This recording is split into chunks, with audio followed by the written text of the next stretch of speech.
اللہ الرحمن الرحیم۔ السلام علیکم ناظرین، ہماری دنیا میں زمین کے کچھ حصے ایسے ہیں جو خطرناک سونامی، ارتھ کویکس اور ٹائفونز کی لپیٹ میں رہتے ہیں۔ انہی میں سے ایک چڑھتے سورج کی سرزمین جاپان ہے، جو پچھلے 1300 سالوں میں 143 مرتبہ ان سونامیز کو فیس کر چکا ہے، اور اس دوران 1,30,874 افراد موت کے منہ میں جا چکے ہیں۔ یونیک ورلڈ میں خوش آمدید ناظرین، جاپان میں ان آئے دن کے زلزلوں اور سونامی کی وجوہات کیا ہیں، اور جاپان نے ان ہیبت ناک قدرتی آفات کا مقابلہ کرنے کے لیے کیا اقدامات کیے ہیں؟ کیا یہ اقدامات 100% ورکنگ ہیں اور پرماننٹ سولوشن بھی ہیں؟ یہ سب جانیں گے آپ آج کی ویڈیو میں۔ جاپان کی تاریخ کا خوفناک سونامی 1741 میں آیا، جس میں سونامی کی ویوز 90 میٹر تک اونچی تھی۔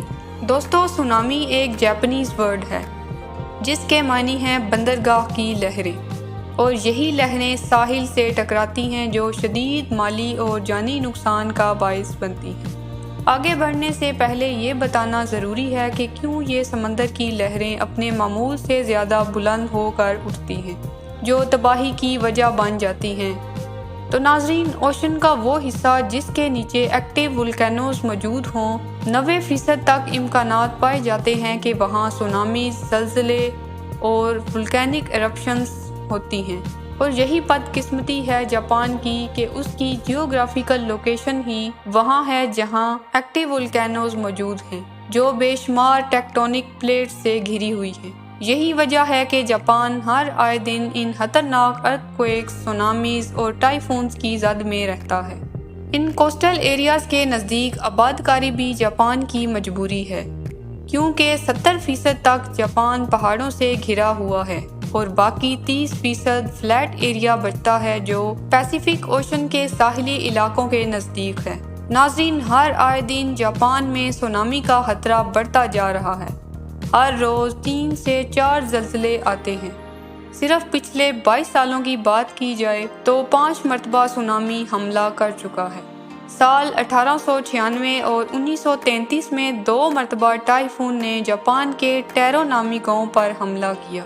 اس کے بعد جاپان نے کوسٹل ڈیفنس سسٹم کے طور پر 2.4 کلومیٹر لمبی اور 10 میٹر اونچی 2 دیواریں بلڈ کی، مگر 11 مارچ 2011 میں آنے والے زلزلے نے سمندر میں اتنی اونچے لہریں پیدا کی کہ ان دیواروں کو بھی کراس کرتا ہوا پانی سینٹائی شہر میں داخل ہوا کہ لوگوں کو بھاگنے کا موقع بھی نہ مل سکا۔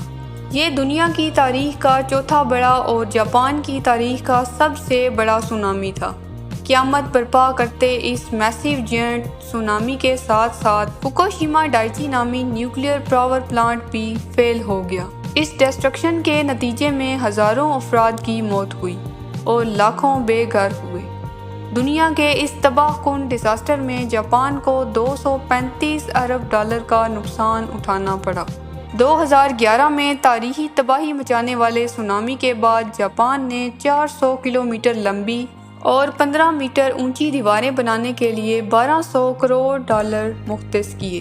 ان دیواروں کی بنیاد 25 میٹر زمین کے اندر رکھ کر مضبوطی کے ساتھ تعمیر کی گئی، اور چوڑائی بھی پہلے سے زیادہ رکھی گئی۔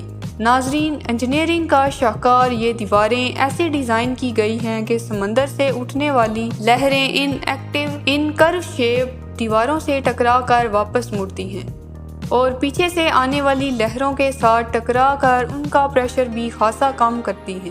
ان دیواروں کے علاوہ ہاٹ سپاٹس لوکیشن کے قریب جاپان نے بریک واٹر بھی بنا رکھے ہیں، جو ان لہروں کا پریشر دیواروں کے قریب پہنچنے سے پہلے ہی توڑنے کے لیے بنائے گئے ہیں۔ جاپانی ماہرین نے ملٹیپل سیمولیٹر کی مدد سے آرٹیفیشل سونامی پیدا کر کے ان دیواروں کی ٹیسٹنگ بھی کی، تاکہ ان ویوز کا پریشر چیک کیا جا سکے۔ جس کے نتیجے میں اس ناگہانی آفت کے خطرات کو کم کیا جا سکتا ہے مگر ختم نہیں کیا جا سکتا، کیونکہ ارتھ کوئپس اور سونامی ابھی تک کسی بھی ماڈرن ٹیکنالوجی سے پریڈکٹ نہیں کیے جا سکے۔ یہی وجہ ہے کہ جاپان نے ان بھیانک ٹائفونز اور سونامیز کے راستے میں یہ دیواریں بنا کر صرف اس کے پریشر کو کم کیا تاکہ پانی فلڈز کی صورت میں آبادی میں جانے تک لوگوں کو وہاں سے نکلنے کا وقت مل سکے اور جانی نقصان کم سے کم ہو، کیونکہ ناظرین بڑھتی ہوئی گلوبل وارمنگ کے باعث ان طوفانوں کا سلسلہ مزید بڑھتا جا رہا ہے۔